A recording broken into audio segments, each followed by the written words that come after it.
வணக்கம்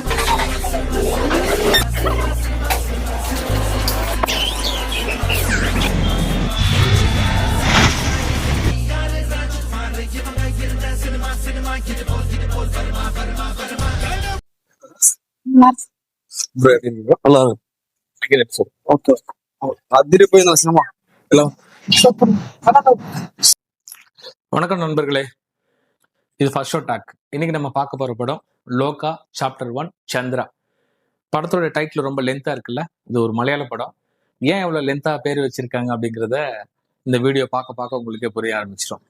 பொதுவா நம்ம யதார்த்தமான படங்களை பார்க்கணும்னா நம்ம ரீஜனல்ல கண்டிப்பா மலையாள படத்தை தான் பார்ப்போம்.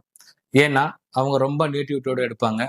ரொம்ப எமோஷனலை கனெக்ட் பண்ணக்கூடிய விஷயங்கள் எல்லாம் அந்த யதார்த்த சினிமாவுன்னா மலையாள சினிமாவில் தான் இருக்கும். அதுக்காகவே நம்ம தேடி போய் பார்க்கறதெல்லாம் உண்டு. ஆனா இன்னைக்கு நம்ம பார்க்க போற படம் முற்றிலும் மலையாள சினிமா பாணியிலிருந்து விலகி இருக்கு. இதுல ஹீரோயினா நம்ம கல்யாணி பிரியதர்ஷன் அவர்கள் நடிச்சிருக்காங்க. அவங்க யாருன்னு தெரியும். நம்ம இந்தியாவுல பிரபலமான இயக்குனர்கள்ல ஒருவரான திரு பிரியதர்ஷன் அவர்கள். அவங்களுடைய பொண்ணுதான் கல்யாணி அவர்கள். மாநாடு படத்துல நடிச்சிருந்தாங்க. தெலுங்குல ஹலோங்கிற படத்துல லான்ச் ஆனாங்க. ஆனா மலையாளத்துல கிடைச்ச அளவுக்கு வரவேற்பு தெலுங்கு தமிழ்ல கிடைக்கல அப்படிங்கிற ஒரு ஏக்கம் அவங்களுக்கு இருந்தது. பட் இந்த படம் அந்த ஏக்கத்தை தீர்த்து இருக்கும்னு நினைக்கிறேன். கதைக்குள்ள போலாம்.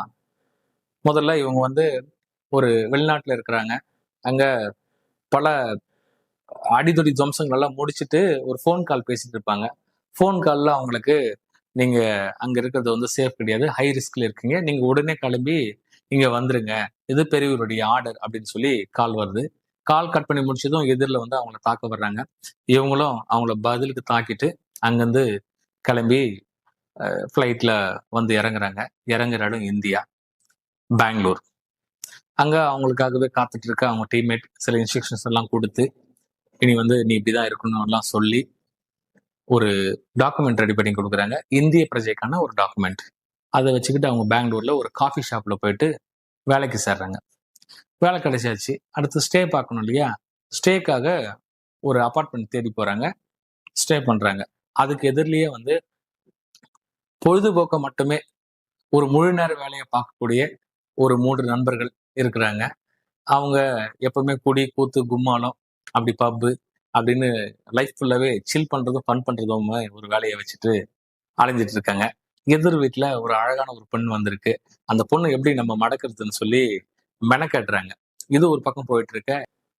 இன்னொரு பக்கம் நம்ம டான்ஸ் மாஸ்டர் சாண்டி இதுல ஒரு போலீஸ் ஆஃபீஸர் நடிச்சிருக்காரு. அந்த போலீஸ் உடையில செமையா இருக்காருங்க. ஒரு தப்பான போலீஸ் ஆஃபீஸர் எப்படி இருக்கணுமோ அதே மாதிரி தான் இருக்காரு. அவரு தலைமையிலான ஒரு குழு சிட்டி ஃபுல்லா ஆள் நடமாட்டம் இல்லாத இடத்துல யார் தனியா போறாங்களோ அவங்கள கடத்தி கொண்டு போய், அது ஆணாக இருக்கட்டும் பெண்ணாக இருக்கட்டும், கடத்தி அவங்களுடைய ஆர்கன்ஸ் எல்லாம் திருடி விற்கக்கூடிய ஒரு கும்பல். இந்த பக்கம் ஒரு ட்ராக் போயிட்டு இருக்கு. இப்போ இந்த பொண்ணு வேலைக்கு போறதும் வரதுமாக இருக்கு. இந்த பசங்க ஃபாலோ பண்ணி அந்த பொண்ணு எப்படியாவது இம்ப்ரெஸ் பண்ணலாம், தங்களுடைய காதல் வலையில விளைவிக்கலாம்னு சொல்லி இந்த பசங்க ட்ரை பண்ணிட்டு இருக்காங்க. ஆனா இது எதுவுமே அவங்க பொருட்படுத்தாம தான் உண்டு தான் வேலை உண்டுன்னு சொல்லி வேலை பார்த்துட்டு இருக்காங்க. வேலை பார்க்குற இடத்துல தன்னுடைய கல்லீக் ஒரு பிரச்சனையில மாட்டுறாங்க. ரொம்ப நாள் அந்த பொண்ணை ஃபாலோ பண்ணி லவ் ஆக்செப்ட் பண்ண சொல்லி ஆசிட் பாட்டிலோட அந்த பையன் நிற்கிறான். நீ மட்டும் இப்போ லவ் ஏத்துக்கலைன்னா உன் மூஞ்சில ஆசிட் அடிப்பேன்னு சொல்லி மிரட்டுறான். இதை பார்த்து வெகுண்டு நம்ம ஹீரோயின் அவனை அடிச்சு தம்சம் பண்றாங்க. அந்த ஆசிட் தெரிச்சு அவன் கை மேல விழுது, இவங்க கை மேலும் விழுது.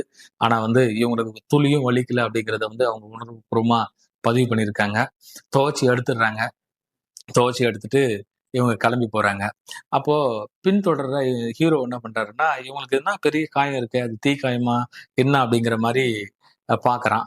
பார்த்துட்டு ஒரு சில நாட்களுக்கு பிறகு தன்னுடைய ரூம்மேட்டுக்கு பர்த்டே, நீங்க கண்டிப்பா வரணும்னு சொல்லி இன்வைட் பண்றான். இவங்களும் அங்க போறாங்க. போகும்போது அந்த பையன் ஒரு விஷயம் கவனிப்பான். ஹீரோ அவங்க கையில பட்டிருந்த அந்த காயம் காணும். இவ்வளவு சீக்கிரமா அந்த காயம் ஆறதுக்கான பாசிபிலிட்டி இல்லை. ஆனா ஏதோ நடந்திருக்கு, சம்திங் ராங்ங்கிற மாதிரி அந்த பொண்ணை ஹீரோயினை சந்தேகப்பட ஆரம்பிக்கிறான். இப்படி போயிட்டு இருக்கும்போது ஒரு நாள் இந்த பொண்ணால அடி வாங்கப்பட்ட பையனும் அந்த ஆட்களை கடத்தி ஆர்கானை திருடக்கூடிய கும்பலும் சேர்ந்து ஹீரோயினை கடத்துறாங்க. கடத்திட்டு போகும்போது இவன் பார்த்துடுறான். ஹீரோ பார்த்துட்டு இதுதான் ஒரு நல்ல சந்தர்ப்பம், நம்ம போயிட்டு ஹீரோயினை ரெஸ்கியூ பண்ணி அந்த பொண்ணை இம்ப்ரெஸ் பண்ணலாங்கிற மாதிரி போறான். போய் பார்த்த பிறகுதான் அவனுக்கு அங்க ஒரு பெரிய ட்விஸ்ட் காத்துட்டு இருக்கு. என்னன்னா, கடத்தி கொண்டு போகப்பட்ட எல்லாரையும் அடிச்சு துவைச்சு சாவடிக்கிறாங்க. இத பார்த்துட்டு இவன் பயந்துட்டான். ஆபத்து அந்த பொண்ணுக்கு இல்ல, இவனுங்களுக்கு தான் அப்படின்னு சொல்லி. அப்பதான் அவனுக்கு அங்க ஒரு விஷயம் ரிவீல் ஆகுது.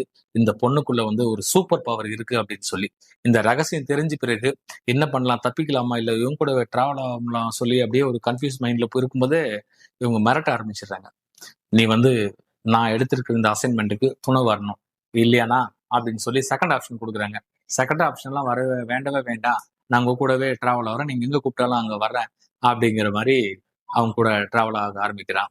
அவங்கள பத்தியான ரகசியம் தெரிஞ்சு தன்னுடைய நண்பர்களுக்கு சொல்லவும் முடியாம, மறைக்கவும் முடியாம தவிக்கல ஹீரோ வந்து அப்ளாஸ்ங்க சூப்பரா பண்ணியிருக்காரு அவருடைய கேரக்டர். அப்படியே போயிட்டு இருக்கு. இவங்களுக்கு எப்படி இந்த சூப்பர் பவர் கிடைச்சது, இந்த சூப்பர் பவர் இவங்களுக்கு வரதுக்கான ரீசன் என்னன்னு சொல்லி ஒரு பிளாஷ்பேக் எபிசோடு வருதுங்க. இந்த பிளாஷ்பேக் எபிசோட்ல காட்டக்கூடிய லொகேஷன் இருக்குல்ல, செம்மையா இருக்கு. பொதுவாக நாங்க எப்படி ஃபீல் பண்ணுவோம்னா, இந்த எலக்ட்ரிக் போல்ஸ் எல்லாம் இல்லாத ஒரு இடம், இன்டர்நெட் வயர்கள் மற்ற கேபிள் எல்லாம் தொங்காத இடம், மொபைல் டவர்ஸ் எல்லாம் தெரியாத இடம், அந்த மாதிரி ஒரு லொகேஷன் தேடி பிடிச்சி பார்த்துருக்காங்க.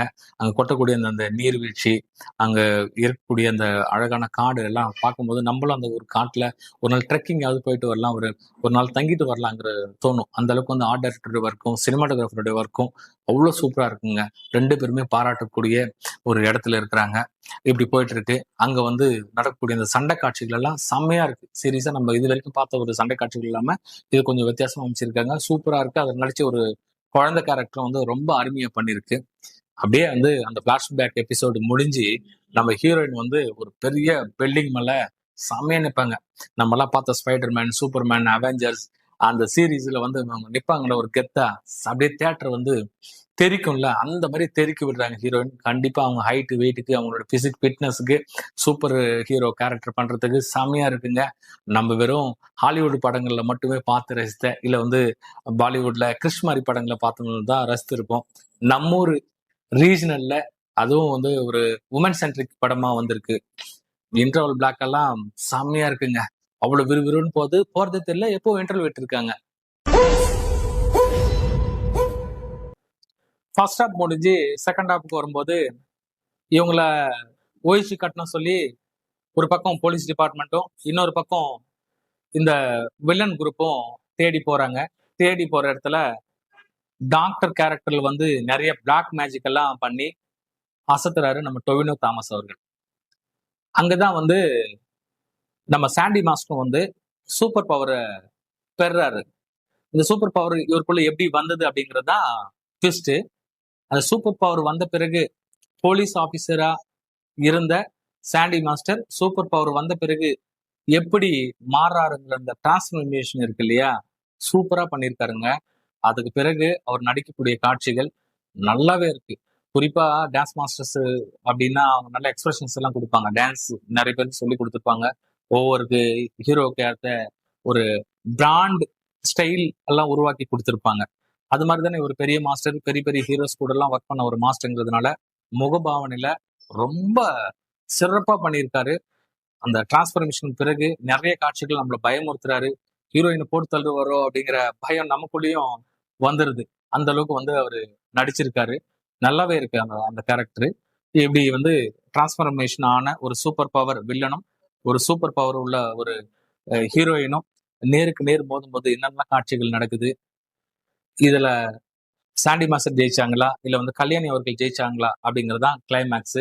இதுக்கடையில வந்து 2 கேமியோ ரோல் வந்து போகுதுங்க. ஒண்ணு வந்து நம்ம சௌபின் சாஹிர்.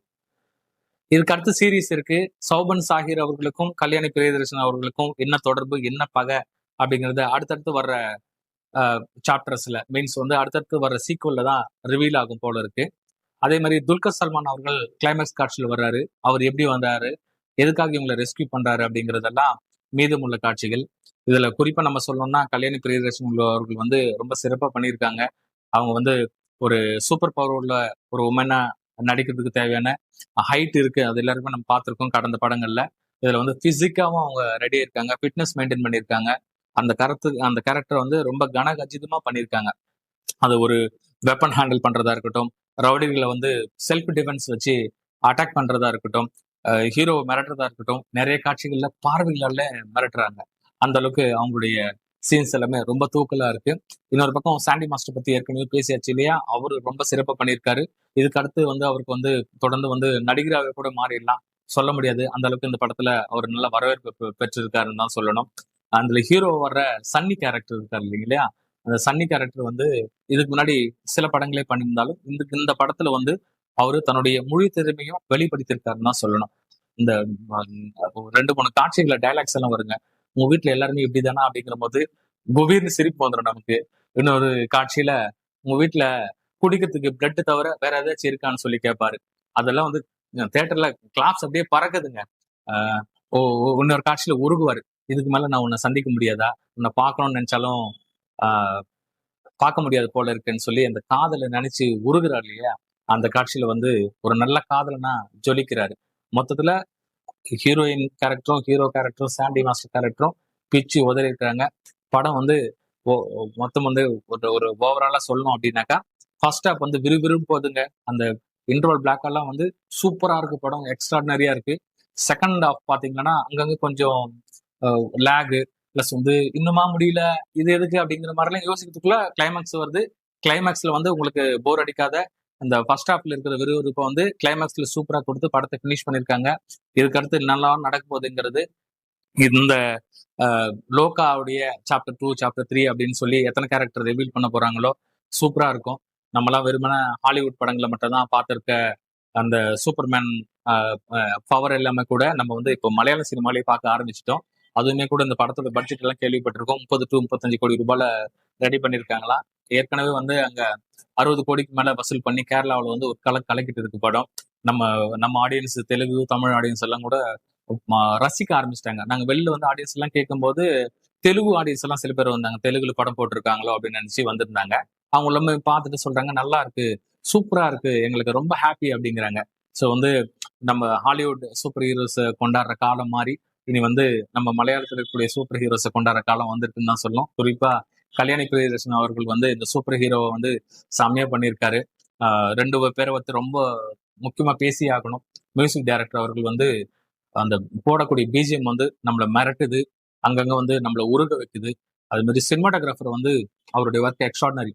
இந்த படத்துக்கு 2 இடத்துல ஒரு டிஃப்ரெண்டான டோன் கொடுத்திருக்காரு. அதுவும் நைட் எஃபெக்ட்டுக்கான அந்த லைட் மோடும், லைட்டிங் பேட்டர்னும், அதுக்கடுத்து அந்த மேக்கிங் எல்லாம் பின்னி எடுத்திருக்காரு. அவங்க 2 பேருமே கூட சூப்பர். மொத்தத்துல இந்த டோம்னிக் அருண் அவர்கள் படத்தை வந்து சிறப்பா எடுத்திருக்காரு. இது வந்து வசூல் படம் மட்டும் இல்லாமல் ரசிகர்களுடைய மனசுல ஒற்ற படமாவும் இருக்கும் அப்படின்னு சொல்லி தான் நாங்க நம்புறோம். கண்டிப்பா ஓட்டும். மீண்டும் ஒரு வீடியோல சந்திக்கலாம். நன்றி, வணக்கம்.